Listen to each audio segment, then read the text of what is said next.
aujourd'hui nous allons manger une bonne nourriture. Dis à quelqu'un bonne nourriture. Bonne nourriture. Nous avons commencé à placer les bases le dimanche dernier et aujourd'hui nous allons continuer. Alléluia. Amen. Vraiment, c'est quoi vraiment l'enjeu de cette prédication? Quel est le but? Pourquoi? Qu'est-ce que le Seigneur veut faire à travers cette prédication? Alléluia.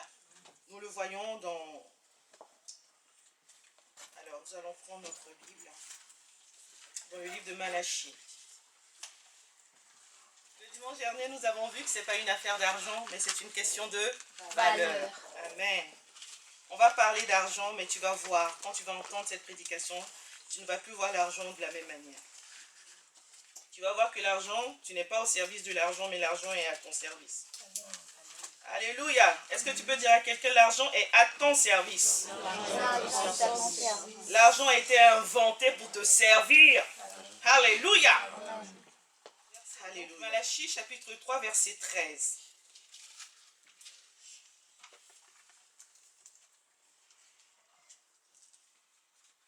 Malachie, donc chapitre 3, à partir du verset 13 nous dit: vos paroles sont rudes contre moi, dit l'Éternel. Et vous dites, qu'avons-nous dit contre toi? Vous avez dit, c'est en vain que l'on sert Dieu. Qu'avons-nous gagné à observer ses préceptes et à marcher avec tristesse à cause de l'Éternel des armées? Maintenant nous estimons heureux les hautains. Oui, les méchants prospèrent. Et ils tentent Dieu, et ils y échappent. Alors ceux qui craignent l'Éternel se parlèrent l'un à l'autre. L'Éternel fut attentif, et il écouta. Et un livre de souvenirs fut écrit devant lui, pour ceux qui craignent l'Éternel et qui honorent son nom. Et l'Éternel dit au verset 17, « Et ils seront à moi, dit l'Éternel des armées. Ils m'appartiendront au jour que je prépare. J'aurai compassion d'eux, comme un homme a compassion de son fils qui le sert. Et vous verrez de nouveau la différence entre le juste et le méchant, entre celui qui sert Dieu et celui qui ne le sert pas. » Alléluia. Le Seigneur vraiment nous met à cœur de donner cette prédication parce qu'il a entendu ton cœur. Le Seigneur a entendu le cœur de ses enfants. Ces enfants non seulement de la Nouvelle Jérusalem, mais j'ai envie de dire des chrétiens en général. Alléluia. Le Seigneur a entendu le cri. Amen. Et le Seigneur nous montre maintenant l'enjeu. Il nous dit, ne vous inquiétez pas, je vous ai entendu. Parce qu'aujourd'hui, effectivement, lorsque nous regardons le monde, nous avons l'impression que ce sont les méchants qui prospèrent. On a l'impression que c'est en faisant des magouilles, en mettant en pratique certains principes malhonnêtes qu'on arrive à prospérer. Lorsqu'on regarde, à vrai dire, les gens dans le monde, quand on parle de milliardaires, la dernière fois, j'ai vu un homme là qui veut se présenter aux élections présidentielles aux États-Unis, je ne sais plus son nom. Bloomberg. Il a combien de milliards? 54 milliards. 54 milliards. Quand on entend ça, qu'est-ce qu'on a envie de dire? Alléluia. Et quand il dit qu'il a 54 milliards, il le dit avec fierté. Moi, quand j'ai entendu ça, j'ai dit, c'est pas normal. Est-ce que vous êtes d'accord avec moi? Je dis, mais c'est scandaleux qu'une seule personne dans le monde possède 54 milliards et juste à côté de lui, je suis sûr que peut-être à 10 km de lui, il y a des gens qui meurent dans la misère. Alléluia. Et le peuple de Dieu dit, oui, voilà ce genre de personne qui prospère. La deuxième personne la plus riche du monde, ce n'est pas un chrétien. Alléluia, ce n'est pas des personnes qui mettent en pratique la parole de Dieu. Et quand on descend, entre guillemets, à notre niveau, il y a beaucoup de personnes qui se disent, oui, moi finalement, je vais faire comme les gens du monde pour pouvoir gagner de l'argent, pour pouvoir m'en sortir. Mais le Seigneur te dit cet après-midi, attention mon enfant, ne baisse pas les bras. Tiens ferme, parce que j'ai entendu. Le Seigneur veut cet après-midi que tu saches qu'à travers cette prédication, il veut t'enseigner. Amen. Il veut te faire comprendre qu'il ne t'a pas oublié, mais que c'est une affaire de connaissance. Dis à quelqu'un connaissance. Il dit, vous connaîtrez la vérité et la vérité vous rendra riche. Alléluia. C'est vrai. Bon, sœur Nadia, c'est pas ce qu'il a dit exactement, mais ça fait partie. Alléluia. Il dit, la vérité vous rendra comment? Libre. Libre de quoi? Alléluia. Il y a des personnes aujourd'hui qui sont esclaves économiquement. Il y a des personnes aujourd'hui qui sont esclaves économiquement, financièrement. Ils sont là par rapport aux dettes. Alléluia. Il dit, tu connaîtras la vérité et la vérité te rendra libre. Et dans la liberté, il y a la richesse. Amen. Alléluia. C'est la vérité qui rend riche. Et c'est cette vérité que nous allons découvrir ici. Est-ce que ça te fait? Alléluia. Nous allons parler d'argent, mais nous n'allons pas parler de ce type d'argent-là qui te sert comme un esclave. Dès que tu entends parler d'argent, ton cœur commence à se serrer. Quand on t'invite même à un mariage, tu n'as même pas envie de partir parce que tu dis, là, il fallait encore apporter des cadeaux. Dès qu'on dit anniversaire, tu fronces le visage, tu commences à trouver des moyens pour dire, non, ce jour-là, je ne suis pas libre. Parce que anniversaire égale cadeau. Alléluia. Vous savez, l'histoire de la dîme, ce n'est pas seulement un problème de la dîme, c'est un problème, nous avons un problème d'argent. Alléluia. Aujourd'hui, les enfants de Dieu disent non. Nous, on veut se détourner de notre Dieu parce qu'on ne voit pas la bénédiction. Et le Seigneur nous répond ici. Dans Matthieu.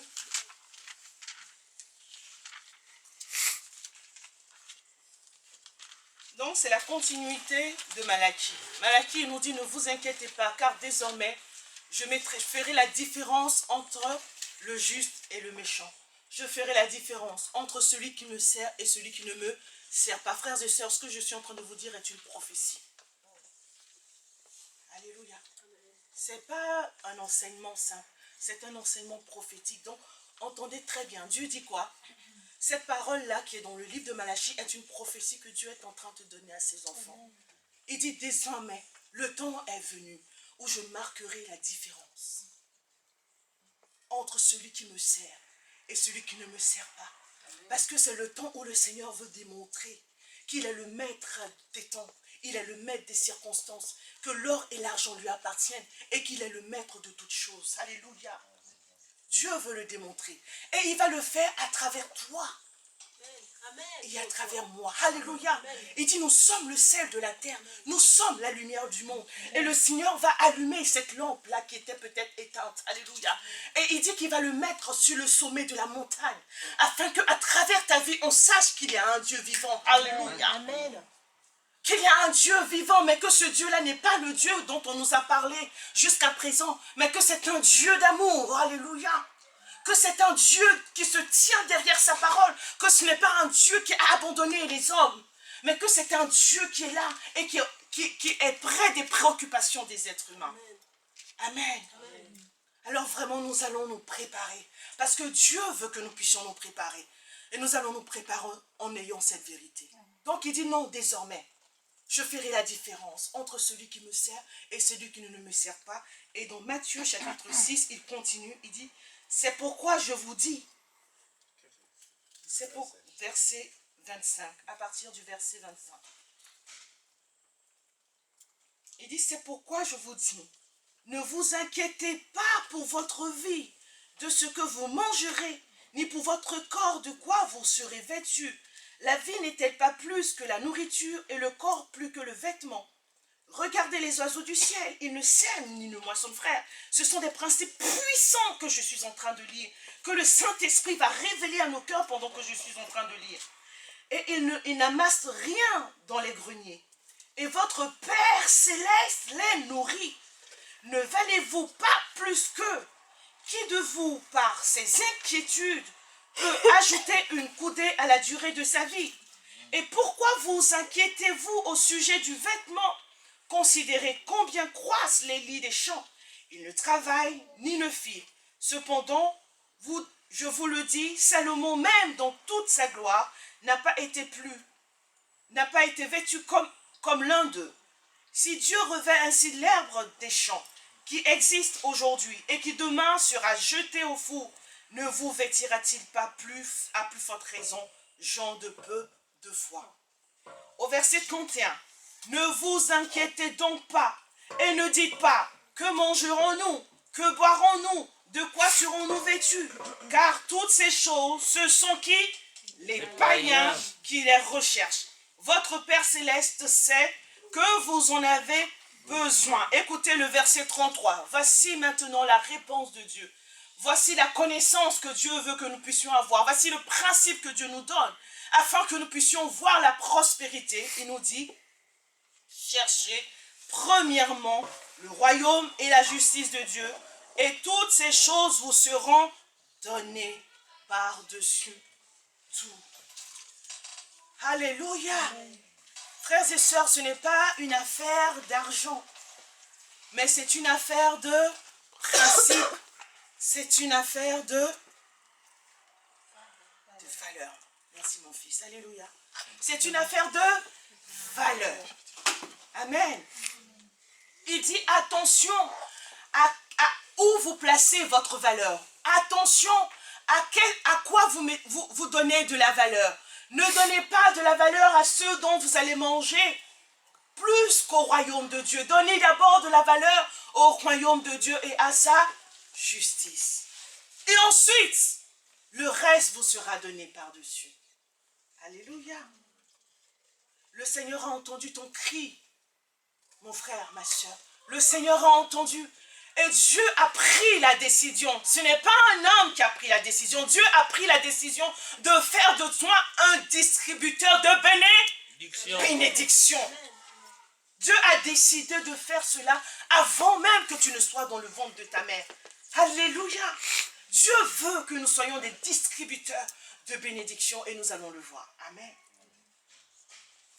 Le titre que j'ai donné à cet enseignement prophétique, c'est l'économie par mammon. J'ai voulu prendre ce terme pour que ça impacte nos esprits. L'économie par mammon. Parce que c'est ça le problème aujourd'hui. Alléluia. C'est ça la problématique aujourd'hui. Il est question ici de l'économie.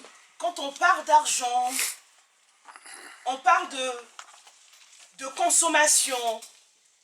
Tout cela fait partie de l'économie. Amen. Et donc, lorsque le Seigneur nous dit de ne pas nous inquiéter de ce que nous allons manger ou de boire, mais de nous occuper de son royaume, frères et sœurs, au-delà du spirituel, il nous parle de l'économie. Amen. Donc, aujourd'hui, nous allons vraiment parler d'économie dans sa généralité pour pouvoir comprendre comment Dieu veut assainir nos finances. Amen. Donc, nous allons voir comment est-ce qu'aujourd'hui, maman règne sur l'économie dans le monde. Et comment est-ce que Dieu veut que nous puissions nous extraire de cette économie sur laquelle maman règne. Parce que Jésus nous dit quoi? Nous sommes dans ce monde, mais nous ne faisons pas partie de ce monde. Alléluia. Amen. Nous vivons dans un monde avec une économie. Mais frères et sœurs, Dieu dit que nous ne sommes pas soumis aux principes économiques qui régissent ce monde. Donc avant d'aller loin, on va se demander qu'est-ce que l'économie? Amen. Pour certaines personnes, j'avais déjà fait un enseignement là-dessus. Et j'avais donné une définition de l'économie, je reviens là-dessus. L'économie, c'est tout simplement quoi? C'est l'art et la manière, c'est l'art ou la manière, ce sont des synonymes, de gérer les richesses. L'économie, dans sa définition simple. Amen. Ça veut dire quoi? On a des richesses, on a des biens, il faut les gérer. Alléluia. La dernière fois, on avait vu des exemples de richesse. On va le dire rapidement. C'est quoi un exemple de richesse? On va dire les ressources naturelles. Ce sont des richesses ou pas? Donc, l'économie consiste à quoi si on prend les ressources naturelles? À bien gérer. C'est la manière dont nous allons gérer ces richesses-là. Dans quel but? Alléluia. Le but aussi maintenant va être important. Alléluia. En général, Dieu a mis les richesses pourquoi? On le voit dans la Genèse. Amen. Dieu a donné des richesses pour un but. Alléluia. Et vous allez voir que maman a un autre objectif. Amen. Donc, l'économie, j'ai fait ce tableau. Comme on n'a pas le truc, vous allez garder cela à votre esprit. Je ne sais pas si vous voyez d'ici. Voilà.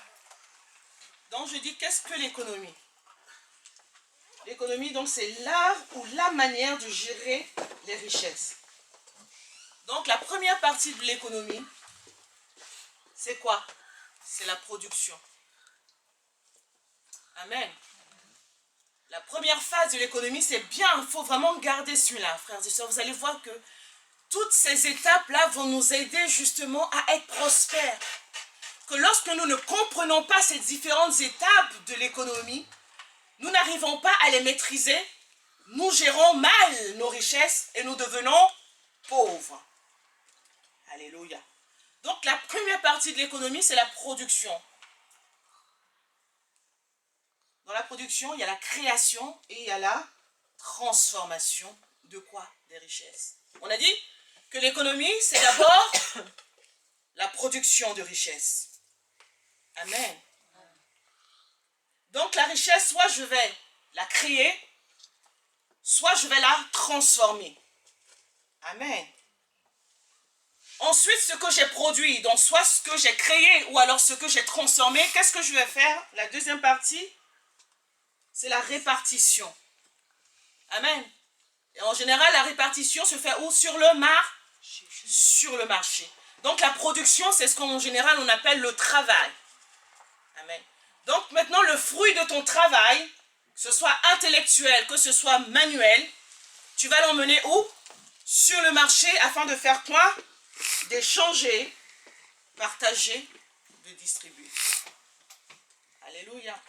Donc la deuxième partie de l'économie, c'est l'échange.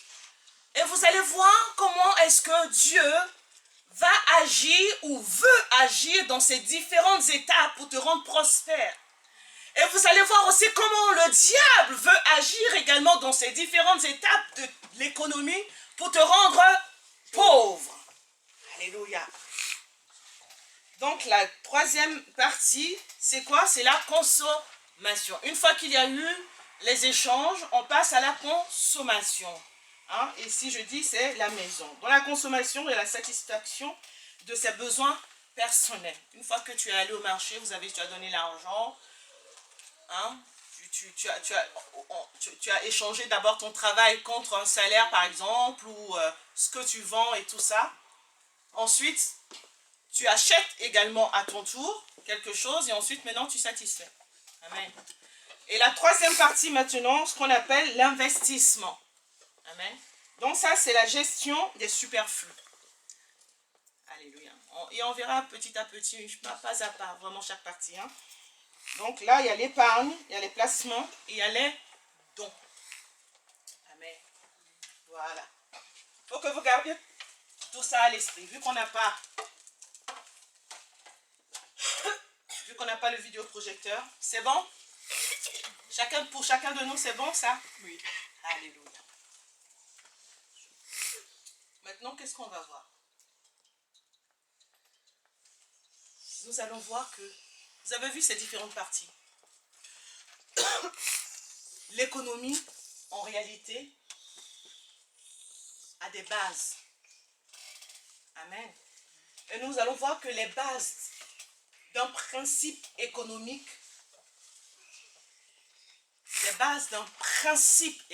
gardez bien le mot, principe économique. Principe. Ce qu'il y a derrière une économique, derrière un principe économique. Qui peut me donner un exemple de principe économique? Le capitalisme. Alléluia. C'est un principe économique. Le libéralisme, c'est un principe économique. Il y a plusieurs principes économiques. Amen. Derrière ce principe économique, il y a quoi? Il y a la connaissance de l'environnement économique. Donc derrière un principe économique, il y a la connaissance de l'environnement économique et il y a des valeurs morales. Alléluia. Amen. Derrière un principe. Donc derrière le capitalisme, il y a la connaissance. Pour que celui qui a créé le capitalisme puisse le créer, il a pris en compte l'environnement économique. Et derrière, avec ça, il a rajouté ses valeurs. Amen. Et il a créé le capitalisme. Alléluia. C'est bon? Vous savez, vous connaîtrez la vérité. Et la vérité vous affranchira. Quelquefois, l'enseignement est un peu fastidieux. Alléluia.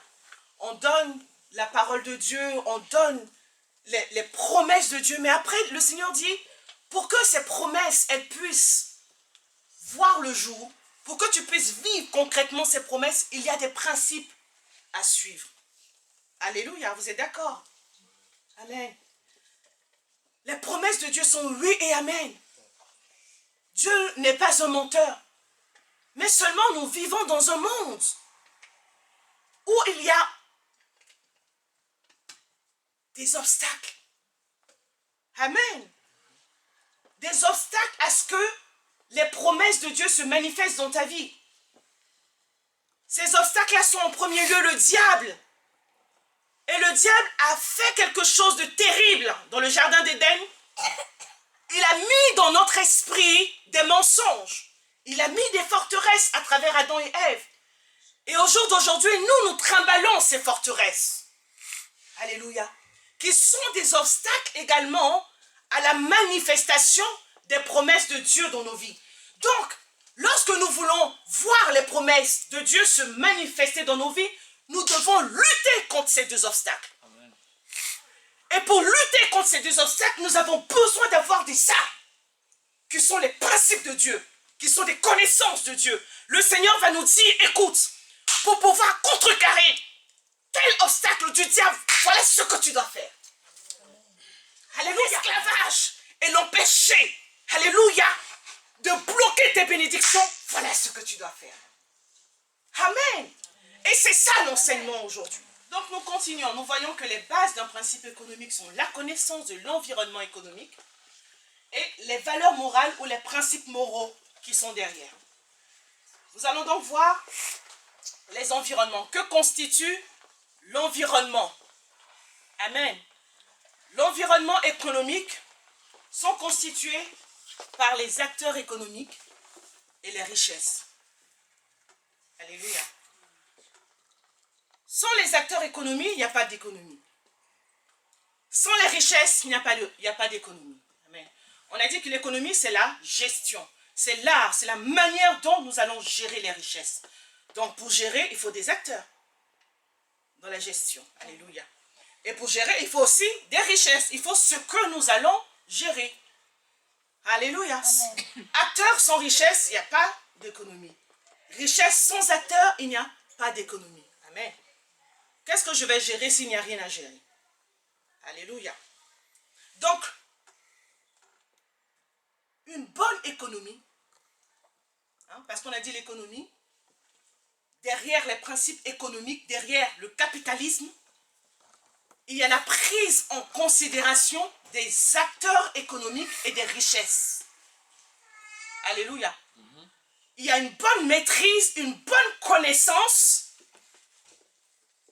des richesses et des acteurs. Alléluia. Et vous allez voir que c'est très important. Que vous allez voir que l'économie de Dieu, il faut absolument qu'on s'y attache. Amen. Parce qu'au jour d'aujourd'hui, le capitalisme, qu'est-ce qu'il prend en compte dans sa connaissance de l'environnement économique? Il a juste une connaissance au niveau des richesses, de ce qu'il voit. Amen. Alléluia. Amen. Et au niveau des acteurs, il a également juste une connaissance, et encore, pas totalement parfait, de ce qu'il voit, qui est physique. Le capitalisme a établi des règles en fonction d'une connaissance limitée. Il dit que dans les acteurs, il y a des hommes, et dans sa vision des hommes, il y a déjà beaucoup d'erreurs. Alléluia. Et je vous le dis tout de suite, nous savons que dans l'environnement économique, il n'y a pas que le physique. Il n'y a pas que le matériel. Amen. Il y a non seulement les hommes, mais il y a aussi un monde spirituel. Est-ce qu'on va quelque part? J'arrive même pas à me retenir, tellement je suis contente. Amen. Non, frères et sœurs, vous ne savez pas ce qu'on a en Christ Jésus. Alléluia. Amen. Le Seigneur nous dit que quand on a accepté Jésus, le voile a été déchiré. Amen.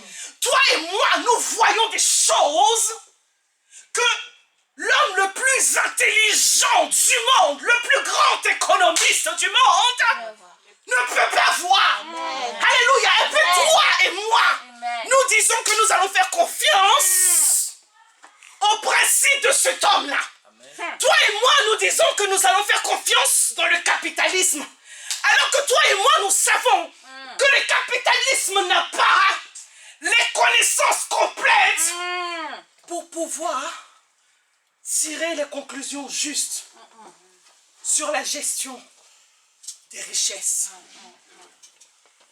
Hey, est-ce que ça fait du bien à quelqu'un? Ah oui. Amen. Demande à quelqu'un, est-ce qu'on va quelque part? On va vraiment. On est éclairé là. Alléluia. Amen. Le capitalisme nous dit que dans les acteurs économiques, il y a des hommes. Alléluia. Et lui, il fait encore la différence. Il dit parmi les hommes, il y en a qui sont comme ci, il y en a qui sont comme ça, on ne va pas rentrer dans les détails. Alléluia. Ensuite, il y a les richesses. Amen. Et nous savons que dans les richesses, il y a des richesses matérielles. Un jour, il y a le pasteur qui disait, ah Seigneur, il ne faut pas que l'Afrique pleure. Dis à quelqu'un, il ne faut pas que l'Afrique pleure. Il ne faut pas que l'Europe pleure. Il ne faut pas que l'Amérique pleure. Vous savez, tous les pays qu'on dit peut-être pauvres aujourd'hui, il ne faut pas qu'ils pleurent. Alléluia. Parce que le temps viendra. Dis à quelqu'un, le temps viendra. C'est une affaire de cycle. Amen. Non, vous savez, si on était là à l'an 1, aujourd'hui les gens disent, oui, les découvertes, mais vous savez qui était Adam et Ève? Le premier homme, on dit l'homme descend du singe. L'ignorance. C'est ça. Et puis l'homme a évolué dans sa connaissance, mais ils ne savent pas que c'est le contraire qui s'est fait. Et qu'avec la venue de Jésus, les choses sont en train de remonter et qu'on n'est même pas encore au niveau d'Adam et Ève. Dans la connaissance et dans la puissance. Amen. Alléluia! Amen. Adam et Ève avant la chute. Est-ce que vous voyez ce que je veux dire? Amen. Merci, pasteur. Le pasteur le résume en une chose, il voyait Dieu. Alléluia. Et quand tu vois Dieu, tu vois tout. Parce que Dieu, c'est tout son royaume. C'est tous ses principes. Et c'est tout ce qui va avec. Amen. Et quand il y a eu la chute, il y a eu quoi? Séparation. L'homme ne voyait plus Dieu. Et tout ce qui va avec. Le monde spirituel, même le diable, il ne savait pas que le diable était là. Pour le tromper. Et donc, il y a eu des gringolades. Vous savez, avant, les gens vivaient combien? Adam et Ève, ils ont vécu combien d'années? 900 ans. Aujourd'hui, quand tu vis 100 ans, les gens s'en comptent. Ah oui, l'évolution de la médecine fait que la durée de vie, l'expérience. Ils pensent qu'ils ont découvert quoi. Amen. C'est une affaire de cycle. Donc, quand on regarde bien, au niveau de la connaissance, Adam et Ève, ils savaient les choses. Au fur et à mesure, vous savez, après il y a eu, au niveau des civilisations, il y a eu la civilisation africaine. On nous dit que Nemrod, vous connaissez Nemrod dans la Bible? On dit qu'il était puissant parmi les grands, que c'est même lui qui a fait la tour de Babel. Et Nemrod était descendant de Couche. Hein? Donc on veut nous blaguer que les Noirs, vous avez été créés pour être esclaves. L'esclavage a commencé quand? Alléluia. Le diable veut nous mentir avec l'ignorance. La Bible nous dit que Nemrod était descendant de Couche. Couche, c'était le fils de Noé. Et Couche veut dire noir. Et il y a eu les descendants de Couche, donc qui ont peuplé la partie africaine. Et parmi eux, il y avait un homme qui s'appelait Nemrod. Amen. Et c'est lui qui a été le premier puissant. Et c'est même lui qui a initié la tour de Babel. On n'est pas fiers de la tour de Babel, mais pour dire que les Noirs, à un moment donné de l'histoire, ont eu une civilisation puissante. Dis à quelqu'un, c'est une affaire de cycle. Amen. Ensuite, il y a eu d'autres civilisations. Les civilisations les plus récentes, c'est celles qu'on connaît, frères et sœurs. Les hommes pensent qu'ils ont tout découvert, mais dis à quelqu'un, c'est pas fini. C'est pas fini. Le Seigneur aveugle, il creuse, il ne voit rien. Ils font quoi? Ils creusent, ils trouvent de l'or, ils sont contents. Allez, on va tout puiser. Hein? Ces pays-là, on va tout puiser, on va les piller, on va les... Hein? Et quand ils creusent encore, ils ne voient rien. Le Seigneur, le pasteur dit, vous inquiétez pas, n'ayons pas peur, parce que le temps viendra. Amen. Où l'endroit même où ils avaient creusé, ils n'avaient pas vu. Frères et sœurs, l'or et l'argent appartiennent à ton Dieu. Nous ne pouvons pas rester sur des principes économiques du monde et espérer que nous allons prospérer selon Dieu avec ça. Nous nous attendons à la bénédiction de Dieu en nous mettant sous une coupe étrangère, sous un feu étranger, et nous attendons que Dieu nous bénisse à travers maman. Bien comme il faut même. Alléluia.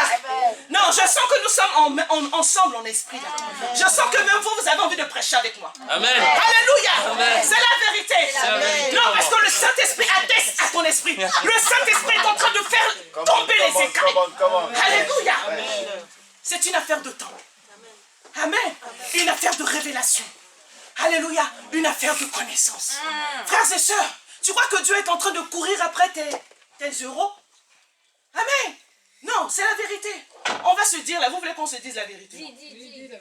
Amen. Non, c'est la vérité, frère. Quand on commence à nous parler d'argent comme ça, hey, moi, vous croyez que je parle de vous seulement? Je parle de moi-même aussi. Amen, il faut connaître. Oui, c'est la vérité, vous savez. L'histoire de la dîme, par la grâce de Dieu. Je dis la grâce de Dieu. Je ne dis pas que je suis fort que tout le monde. Non.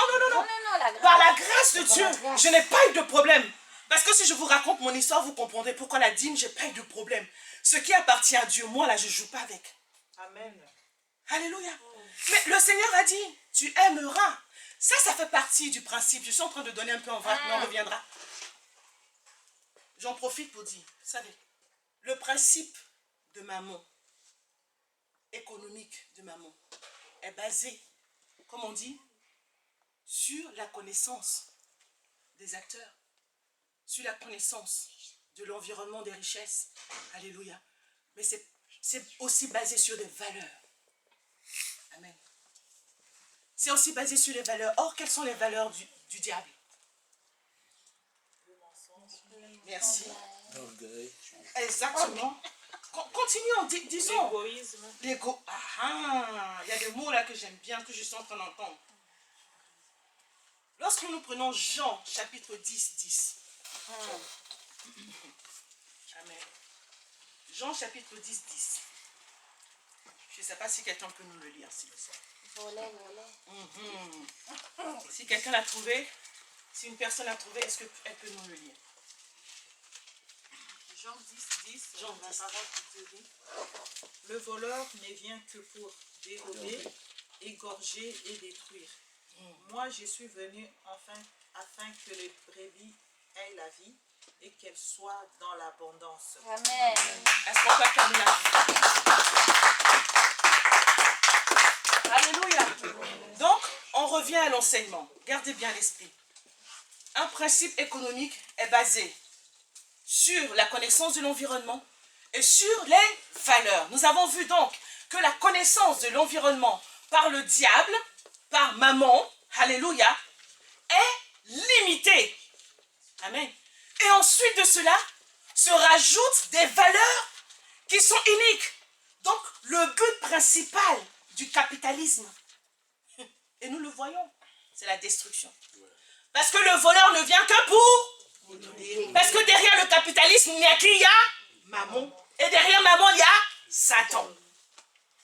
Or, les valeurs de Satan, c'est égorger, voler, tuer et détruire. Nous allons continuer dans Genèse chapitre 3, versets 4 à 5. Si quelqu'un peut nous le lire également. Nous sommes en train de voir les bases des principes économiques de maman, c'est-à-dire Satan, qui se traduisent par le capitalisme, le libéralisme et tous les ismes-là que nous connaissons aujourd'hui. Chapitre 4 à 5. Alors le serpent dit à la femme, vous ne mourrez point, Mais Dieu sait que le jour où vous en mangerez, vos yeux s'ouvriront et que vous serez comme des dieux, connaissant le bien et le mal. Ah. Amen. Alléluia. Voici le principe, un autre principe qui se cache derrière le principe économique de Mammon. Le principe économique de Mammon. Alléluia. Il y a la destruction et aussi la rébellion contre Dieu. Qu'est-ce que ça veut dire concrètement? La rébellion contre Dieu, c'est ne pas reconnaître Dieu pour ce qu'il est. Amen. Concrètement, dans l'économie, ça veut dire quoi? Le diable fait croire aux hommes que les ressources qui sont en sa possession ne viennent pas de Dieu. Amen. Romains dit, la colère de Dieu s'élève contre les hommes parce qu'ils n'ont pas reconnu Dieu dans toute sa création. Et cela a commencé, nous venons de le voir, par Adam et Ève.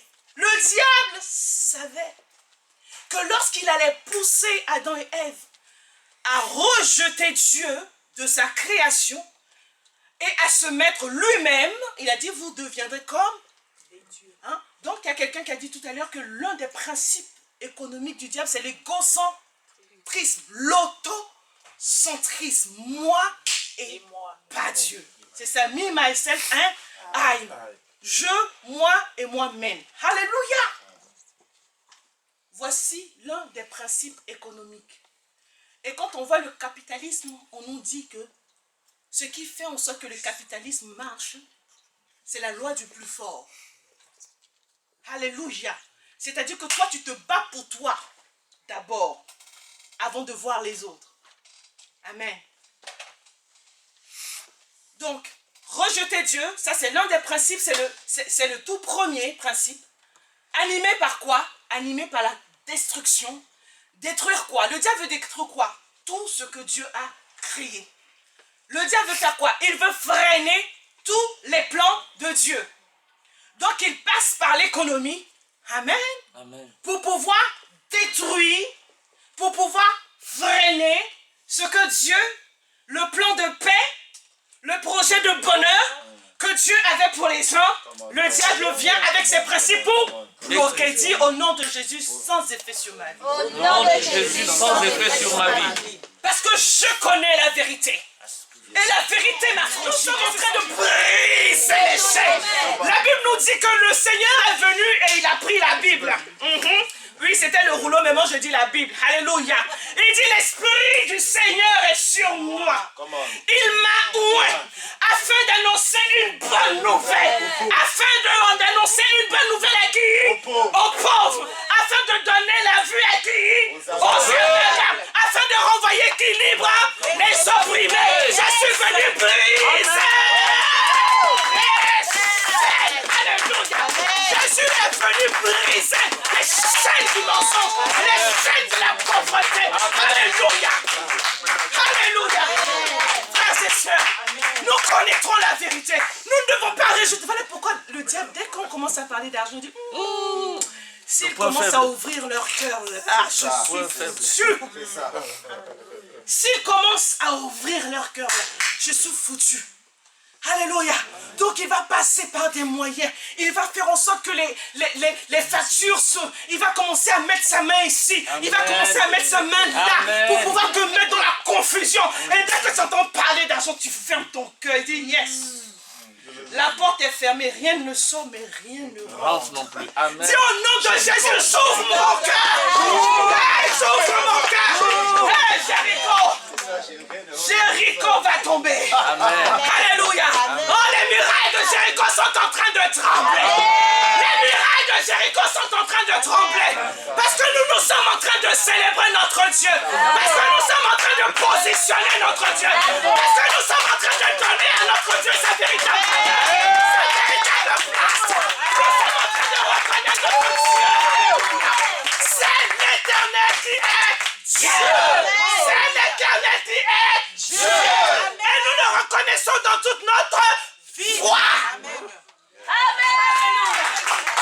Amen.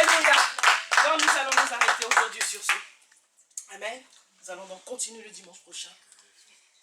Et le Seigneur vraiment va continuer, je suis convaincue, à encore parler dans vos cœurs à la maison. Amen. Amen. Que Dieu vous bénisse. Amen.